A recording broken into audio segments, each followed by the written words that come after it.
আল্লাহ পবিত্র কোরআনে সব ধরনের দৃষ্টান্ত দেওয়ার পরও এবং আল্লাহ কোরআন পরিপূর্ণ বলেছেন, আল্লাহ কোরআনে সব আছে বলেছেন, তারপরও এই সমাজের কিছু কিছু মানুষ বলে শুধু কোরআন মানলে হবে না, কোরআনের সাথে অন্য ফতোয়াও শরীক করতে হবে বা যুক্ত করতে হবে।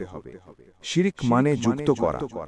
আল্লাহর কোনো কিছুর সাথে যুক্ত করতে আল্লাহ বারণ করেছেন। সূরা নিসা আয়াত ৩৬-এ বলা আছে, সেখানে বলা আছে, তোমরা আল্লাহর কাজ করিবে ও কোনো কিছুকে তাহার শরীক করিবে না বা যুক্ত করিবে না।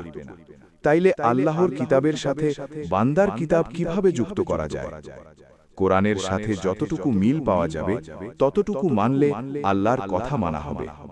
আমাদের শেষ নবীজি শুধু কোরআন মানতেন এবং তার সাহাবা সহ আমাদেরকে শুধু কোরআন মানতে বলে গেছেন। তা বলা আছে সূরা আনাম আয়াত ৫০-এ।